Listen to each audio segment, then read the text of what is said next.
Thank you, Honorable Speaker. Honorable Speaker, I rise to support this motion for adoption of this report by the Petitions Committee.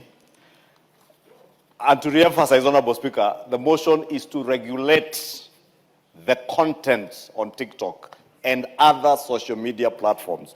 Because TikTok is one social media platform, Honorable Speaker, but there are many social media platforms. Honorable Speaker, also to point out to what the Speaker alluded to, that indeed part of what we seek to address, and I must thank Bob Ndolo. Is it Ndolo? KJ? Bob Ndolo, who was a petitioner in this matter, because he is a very spirited Kenyan and one who values our nation and its young people. Because even for him to garner the courage to petition the House to put measures to regulate these social media platforms, including TikTok, is because I believe I don't know him, but I want to believe he's a parent. And any parent in Kenya, any person who cares about the children of Kenya, any person who is either a religious leader or believes in religion and God, knows that there is indeed a lot of perversion out there, most of which is being spread on these social media platforms. Again, Honorable Speaker, many countries around the world, and we have always given the case example of Australia, where they have even regulated on age limit access to some of these social media platforms, including WhatsApp, Telegram, Instagram, and this TikTok, Honorable Speaker. In this information age, misinformation, disinformation is now a daily thing. And you know, Honorable Speaker, very few people are able to distinguish what is real and what is fake, especially the AI-generated images and stuff that is AI-generated. And a lot of things are being spread on TikTok that are AI-generated. And I was rather amused the other day, Honorable Speaker, when my auntie, who is about 89 or 88, was showing me a video, and she was very keen with her thick lenses of specs, telling me, you see the way this plane has crashed, and it did not kill anybody. So when I just looked at it, I told her, auntie, this is AI. No, lakini ndege inaanguka na unaona ikianguka. And Honorable Speaker, that is the age we are in. And many people around the world are not able to distinguish what is real, what is unreal. And that is the danger with social media platforms that are not regulated. Because young, vulnerable children of Kenya will not be able to tell what is true, what is untrue. What is immoral, what is not. Because they imagine that the things they are watching on those platforms are things that other people are doing and they want to copy. And they think those who are doing those things are their heroes.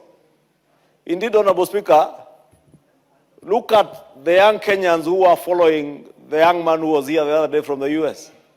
I Show Speed. How many of you knew who I Show Speed is? Because I must confess, I never knew who he is.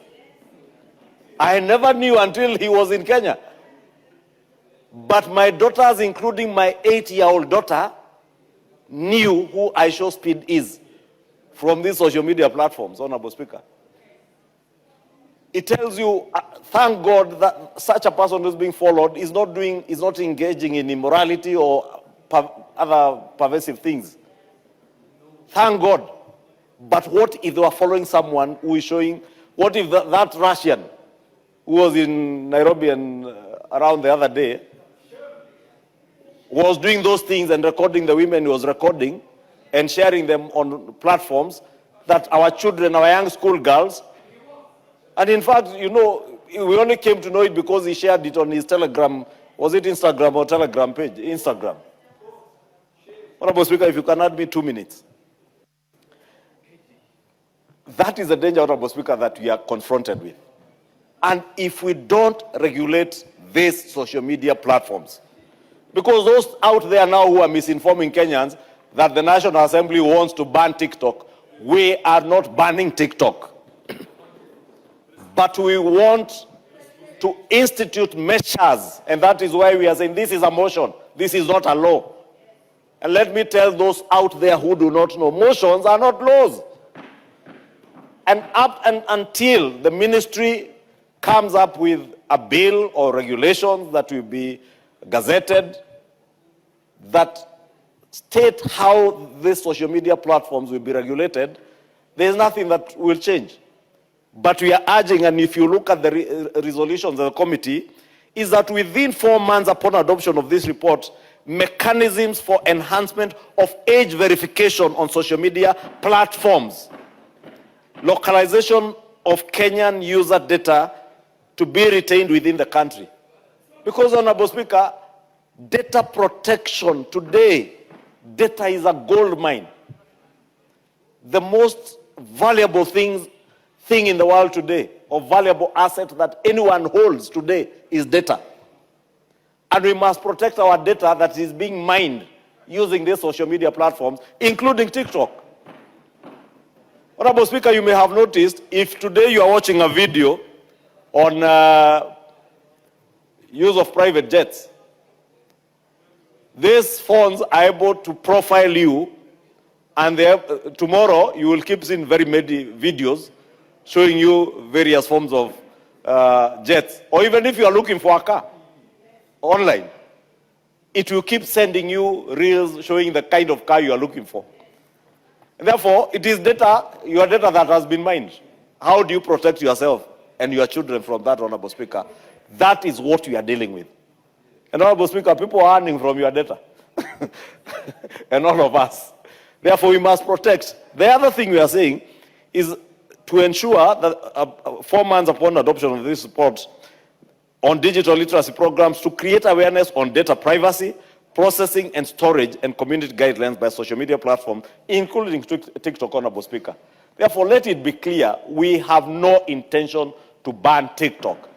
But we have every intention, and we have a moral obligation and national duty that we owe to ourselves, to our children, and even to God, who has bestowed us with the ability to raise children, to protect them, Honorable Speaker.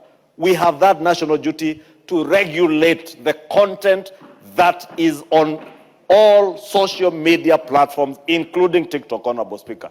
Because if we don't do that, we will have failed our nation, we will have failed our children, and we will raise up a nation that has no morals, that has no ethics. And if we want to raise a nation that is moving towards a first world nation, if the first world nations are regulating the content on their social media platforms, why not us who are aspiring to get to the first world? We must follow suit, we must regulate, Honorable Speaker. And I want to beg to support this motion and thank the committee for the immense work they put in. Thank Mr. Bob Ndolo, who petitioned the House. Indeed, his petition was a call for action because we are a bit late.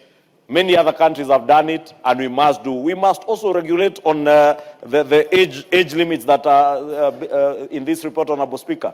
It is not fair that our 8-year-olds, our 4-year-olds are able to view everything that they can view on their social media platforms, Honorable Speaker. We must protect our children, and I want to urge everybody in the country to support this endeavor to regulate the content on TikTok and other social media platforms without banning it. And I insist, TikTok and other social media platforms are not being banned. They will never be banned in this country. But we must protect the country and our children. Thank you.